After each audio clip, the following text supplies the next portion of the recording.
KCL 95,7 media bersama Anda. Assalamualaikum warahmatullahi wabarakatuh. Sahabat KCL, kembali lagi hadir di hadapan Anda semua di program spesial Talkshow Jaksa Menyapa, dan bersama nih pasti dengan Kejaksaan Negeri Kabupaten Sukabumi. Topik hari ini yang akan disuguhkan bincang-bincang hari ini adalah peran kejaksaan dalam tindak pidana pemilu.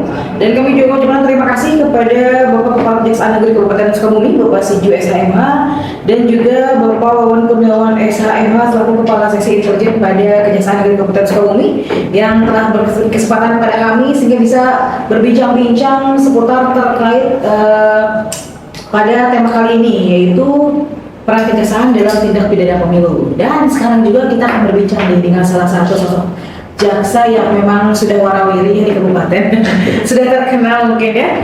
Ini ada Bapak Mulkan Balia Sarjana Hukum selaku Kasubsi KPPS pada Kejaksaan Negeri Kabupaten Sukabumi. Selamat siang. Ini suaranya udah suara ini banget ya. Ada lemas sedikit ya. Iya betul. Kalau buat penyiar itu bagus banget ngebahas gitu. Dan kali ini kita kan nggak akan berbicara tentang suara nih. Mungkin ada hubungannya dengan suara, tapi bukan suara hati juga ya. Tapi ini lebih ke suara demokrasi menghadapi pemilu yang akan datang, terutama di negara kita tercinta, negara Indonesia juga. Nah kali ini kan kita berbicara dengan pemilu. Yang pasti dalam pemilu itu pasti ada yang namanya konflik ataupun juga ada permasalahan-permasalahan, nah ya. Dan karena berhubungan dengan tindak pidana di sini, dari dalam hal ini mungkin dari peran dari kejaksaan sendiri ya, mungkin masyarakat ataupun juga sahabat KCL terutama untuk para pelaksana partai politik itu sendiri, sebenarnya apa sih yang dimaksud dengan tindak pidana pemilu dan apa saja sih yang masuk ke dalam lingkaran itu termasuk ke dalam tindakan pemilu, tindak pidana maksudnya? Baik. Itu gimana Pak? Ya, terima kasih Teh Nurin, rekan yang baik sekali menyambut pemilu 2024 nanti. Pada hari ini kita bersama-sama dengan teman-teman dari sahabat KCL ingin membahas sedikit pemahaman tentang pemilu. Ternyata pemilu itu bukan hanya pemungutan suara, kemudian memilih kandidat capres cawapres ataupun anggota DPR ikut kepala daerah, tetapi juga di dalam hukumnya itu terdapat tindak pidana pemilu. Jadi apa yang dimaksud dengan tindak pidana pemilu itu? Yang dimaksud dengan tindak pidana pemilu tersebut yaitu merupakan bagian dari tindak pidana dalam rezim hukum pidana yang juga disebut sebagai perbuatan pidana atau delik. Dengan menggunakan istilah delik atau tindak pidana pemilu, maka akan lebih khusus, yaitu hanya terkait dengan perbuatan pidana yang terjadi dalam proses penyelenggaraan pemilu. Artinya di sini istilah tindak pidana pemilu itu diperuntukkan bagi tindak pidana yang terjadi dalam atau berhubungan dengan pelaksanaan tahapan-tahapan pemilu. Seperti itu. Jadi memang ada tahapan-tahapannya ya? Siap. Oke. Dan kalau tadi ngomong tahapan, kalau untuk jenis tindakannya, tindak pidananya seperti apa aja? Jenis tindak pidana pemilu tersebut secara yuridis, tindak pidana pemilu itu menurut pasal 1 angka 2 Perma nomor 1 tahun 2018 adalah dibagi dua nih. Ada tindak pidana pelanggaran dan atau kejahatan sebagaimana yang diatur dalam undang-undang pemilu. Sedangkan yang masuk pemilu dengan pemilu menurut pasal 1 angka 1, pemilu itu merupakan sarana kedaulatan rakyat untuk memilih anggota dewan perwakilan rakyat, anggota DPD, presiden dan wakil presiden, dan untuk memilih anggota DPRD yang dilaksanakan secara langsung, umum, bebas, rahasia, jujur, dan adil. Nah, itu dilaksanakan pada tanggal 14 Februari 2023. Nah, sedikit jenis-jenis pelanggaran ataupun tindak pidana pemilu yang diatur di dalam bab 2 tentang ketentuan pidana pemilu, yaitu diatur dalam pasal 488 sampai dengan pasal 554 Undang-Undang Pemilu. Yang pertama itu ada memberikan keterangan tidak benar dalam pengisian data diri daftar pemilih. Contoh ketika kita dimintai data untuk data pemilih, kita tidak memberikan data yang benar sehingga bisa memungkinkan seseorang itu memiliki daftar pemilih ganda seperti itu. Nah, data diri untuk pengisian daftar pemilih antara lain mengenai nama, tempat dan tanggal lahir, gelar, alamat, jenis kelamin, dan status perkawinan. Kemudian kepala desa, ini bagi kepala desa yang menguntungkan atau merugikan peserta pemilu. Itu diatur di dalam pasal 490 Undang-Undang Pemilu. Kemudian setiap orang yang mengacaukan, menghalangi, atau mengganggu kampanye pemilu. Nah, untuk saat ini itu tahapan pemilu itu sudah sampai ke tahapan kampanye. Nah, barang siapa yang mengacaukan, menghalangi, atau mengganggu kampanye pemilu itu bisa ditindak pidana berdasarkan pasal 491 Undang-Undang Pemilu. Kemudian kampanye di luar jadwal yang ditetapkan oleh KPU. Contoh pada saat sekarang ini itu sedang masa kampanye, kemudian nanti ada masa tenang. Nah, ketika masa tenang itu ternyata ada salah satu partai politik yang melaksanakan kampanye di luar jadwal kampanye itu bisa dikenakan pidana pemilu berdasarkan pasal 49 Undang-Undang Pemilu. Kemudian yang kelima, melakukan pelanggaran larangan kampanye.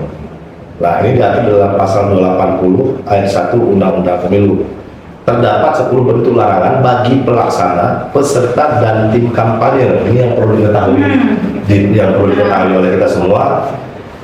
Ternyata ada 10 bentuk larangan bagi pelaksana, peserta, dan tim kampanye pemilu ketika melakukan kampanye. Dilarang mempersoalkan dasar negara RI, kemudian melakukan kegiatan yang membahayakan keutuhan negara, menghina seseorang, agama, suku, ras, golongan, calon, dan atau peserta pemilu yang lain, menghasut dan mengadu domba perseorangan atau masyarakat, mengganggu ketertiban umum, mengancam untuk melakukan kekerasan atau menganjurkan penggunaan kekerasan kepada seseorang, merusak dan atau menghilangkan alat peraga kampanye peserta pemilu, menggunakan fasilitas pemerintah, tempat ibadah, dan tempat pendidikan itu dilarang. Jadi kalau ada nanti kita melihat tempat-tempat ibadah, kemudian tempat pendidikan, fasilitas pemerintah itu digunakan sebagai alat peraga kampanye, itu salah, dapat dilaporkan kepada Badan Pengawas Pemilu atau Gakumdu. Kemudian membawa atau menggunakan tanda gambar atribut selain dari tanda gambar atribut peserta pemilu yang bersangkutan. Kemudian menjanjikan atau memberikan uang atau materi lainnya kepada peserta kampanye pemilu. Ini yang paling sering, yaitu money politik. Nah, kemudian yang keenam, memberikan keterangan tidak benar dalam laporan dana penggunaan dana kampanye pemilu, menyebabkan orang lain kehilangan hak pilihnya. Nah, ini juga bisa dipidana. Setiap orang yang dengan sengaja menyebabkan orang lain kehilangan hak pilihnya, itu bisa dipidana dengan pidana penjara paling lama 2 tahun. Nah, itu biar supaya teman-teman sahabat SCL bisa, dan masyarakat Kabupaten Sukabumi itu bisa tahu, ternyata menyebabkan orang lain kehilangan hak pilihnya juga bisa dipidana. Kemudian menetapkan jumlah surat suara yang dicetak melebihi jumlah yang ditentukan. Kemudian memberikan suara lebih dari 1 kali. Yang terakhir yaitu, ya itu tadi, yang terakhir itu memberikan suara lebih dari 1 kali. Jadi tidak boleh melakukan pencoblosan lebih dari 1 kali. Itu bisa dipidana paling lama 18 bulan. Oke, berarti memang yang ada penggandaan ya, itu dengan disengaja pastinya ya. Dengan disengaja. Jadi sahabat ACL kalau mencoblos itu 1 aja, jangan mencoblos 2 kali. Maksudnya di tempat yang berbeda juga kadang-kadang ada kecurangan-kecurangan seperti itu. Dan juga harus harus diantisipasi juga ya, apalagi untuk masyarakat awam yang memang kadang-kadang kan kita sebagai masyarakat awam Pak, kita nggak tahu gitu ya apa yang kita laksanakan akan benar apa enggak gitu ya. Apalagi misalnya dengan diiming-imingi lah ya, kalau di zaman-zamannya era politik kan banyak yang diiming-imingi ya, seperti itu. Janji politik ya, yang pasti jangan jadi orang sebenarnya. Dan untuk sendiri Pak, kalau ada kegiatan preventif yang dilakukan kejaksaan untuk guna mencegah tindak pidana pemilu seperti itu? Baik, terima kasih.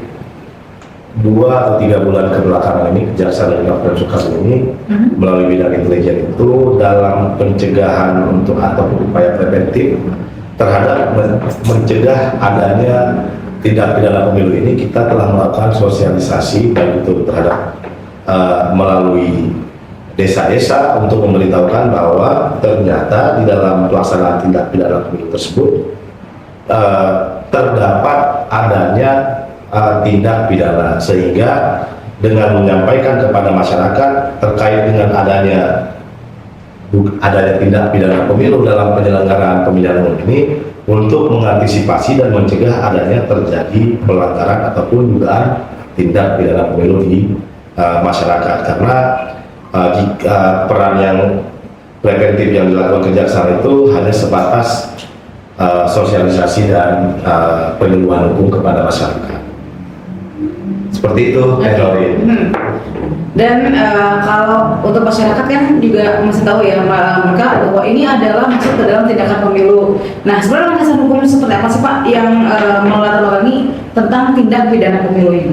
Nah, kalau untuk tindak pidana pemilu ini, dasar hukumnya yaitu Undang-Undang Nomor 7 Tahun 2017 tentang Pemilihan Umum sebagaimana yang telah diubah dengan Peraturan Pemerintah Pengganti Undang-Undang Nomor 1 Tahun 2002 Tahun 2022 tentang perubahan atas Undang-Undang Nomor 7 Tahun 2017 tentang Pemilihan Umum yang telah ditetapkan sebagai undang-undang dengan Undang-Undang Nomor 7 Tahun 2023 itu terkait dengan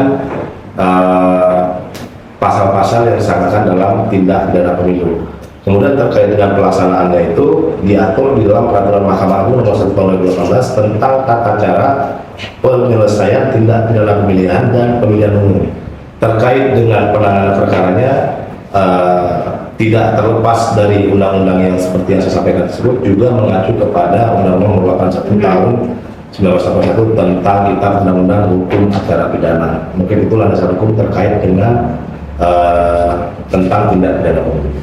Oke, dan sebenarnya kan banyak juga ya permasalahan-permasalahan yang terjadi di di dalam rangkaian pemilu baik itu sebelum ataupun sesudah. Baik. Nah, betul. Dan sejauh ini Pak, sejauh Bapak peran di dalam kejaksaan sendiri, mungkin dalam dakwaan ini kan dalam Gakumdu ya, Gakumdu. Apa sih Pak permasalahan-permasalahan yang sering terjadi, yang dihadapi dan juga yang sering diselesaikan juga Pak pada masa pemilu gitu? Pada masa pemilu. Baik, ini terkait dengan sebenarnya kejaksaan itu memiliki peran di dalam penegakan hukum untuk tindak pidana pemilu ini. Kita tergabung ke dalam Gakumdu, yaitu penegakan hukum terpadu yang di dalamnya itu terdapat unsur Bawaslu, kemudian unsur kejaksaan, unsur kepolisian. Nah, di sini di Gakumdu ini mungkin pada saat sekarang ini seperti yang sedang kami laksanakan ini hanya terkait membahas tentang rapat koordinasi ketika nanti terjadi adanya dugaan pelanggaran ataupun tindak pidana pemilu. Nah, biasanya seperti ini tuh Pedro. Pelanggaran ataupun dugaan tindak pidana pemilu itu baru ada itu biasanya ketika tahapan pemilihan suara. Jadi terjadinya dugaan pelanggaran ataupun dugaan tindak pidana pemilu ini selama berdasarkan pengalaman yang pernah saya alami itu kebanyakan terjadinya pada saat proses pemungutan suara di TPS. Seperti yang saya bilang tadi itu ada yang memilih lebih dari satu kali. Nah, itu kejadiannya pada saat berada di TPS. Dia memilih di TPS ini, kemudian dia pindah ke TPS berikutnya, dia melakukan pemilihan lagi, dan itu terjadi pada saat pelaksanaan pemungutan suara. Nah, untuk yang pada saat sekarang ini kami hanya melakukan pengawasan monitoring terhadap kegiatan penyelenggaraan pemilu yang dilaksanakan pada saat ini, yaitu dalam tahapan kampanye. Nah, sampai sejauh ini untuk Kabupaten Sukabumi saya rasa sangat kondusif. Belum ada laporan yang signifikan terkait dengan adanya dugaan pelanggaran maupun tindak pidana terkait dalam tahapan penyelenggaraan kampanye yang sedang berlangsung pada saat sekarang ini. Jadi untuk sekarang ini belum ada permasalahan yang signifikan yang dapat kita lakukan pembahasan ataupun yang dapat kita kategorikan sebagai pelanggaran maupun dugaan tindak pidana pemilu, begitu. Oke, berarti memang sejauh ini aman-aman aja ya kabupaten ya. Aman-aman saja. Ya diharapkan juga kedepannya juga bisa aman ya. Diharapkan ke depannya juga aman dan kondusif. Betul. Dan kalau tadi kan permasalahan-permasalahannya alhamdulillah yang sekarang nggak ada, jangan sampai ada ya. Jangan sampai. Nah kalau dalam kegiatan sendiri dalam tindakan dan juga penindakan sendiri Pak, adakah hambatan Bawaslu dalam hal ini dan juga kejaksaan ya, karena ini naungannya naungan Bawaslu, kejaksaan, kepolisian gitu ya. Adakah hambatannya dalam penegakan hukum pidana pemilu di tahun kali ini? Nah, secara nasional ya, secara kalau untuk di khususnya di daerah Kabupaten Sukabumi ini, hambatan yang kita alami itu dari Bawaslu dalam penegakan hukum pidana pemilu itu diantaranya yaitu kalau untuk tingkatan nasional itu ternyata tidak semua daerah baik dari unsur kepolisian dan kejaksaan bisa menugaskan personilnya secara penuh untuk fokus bekerja di Gakumdu, karena penanganan tindak pidana pemilu ini waktu penanganannya itu yang sangat sempit, sehingga jika ada pelanggaran atau dugaan tindak pidana pemilu itu harus harus dilaksanakan benar-benar efisien karena waktu yang mepet. Kemudian ada sedikit permasalahan yang terjadi yaitu terkait dengan multi tafsir dalam menerjemahkan undang-undang. Salah satu problematika dalam menangani tindak pidana pemilu adalah banyaknya pasal pidana dalam Undang-Undang Pemilu Nomor 7 Tahun 2017 yang bisa multi tafsir dan tidak aplikatif. Kemudian banyaknya norma pidana dalam Undang-Undang Pemilu mengindikasikan bahwa membuat kebijakan lebih mengutamakan penanganan pidana sebagai cara menanggulangi ketidakberesan dalam penyelenggaraan pemilu. Nah, kemudian contohnya tuh ada panitia pemungutan suara yang tidak mengumumkan daftar pemilih sementara sesuai pasal 489 Undang-Undang Pemilu, atau kampanye di luar jadwal yang diatur pasal 49 Undang-Undang Pemilu. Sanksi pidana seharusnya menjadi langkah terakhir apabila sanksi administratif maupun etik sudah tidak diterapkan namun perbuatan kembali terulang. Nah, tapi dalam hal ini, dalam undang-undang ini lebih mengedepankan terkait dengan sanksi pemidanaan. Meskipun banyak pasal pidana dalam undang-undang pemilu, tren pelanggaran dalam pemilu atau pemilihan selalu berulang, antaranya politik uang, kepala desa yang tidak netral, atau mencoblos lebih dari sekali. Hal ini mengindikasikan bahwa pendekatan pidana kurang efektif. Seperti itu.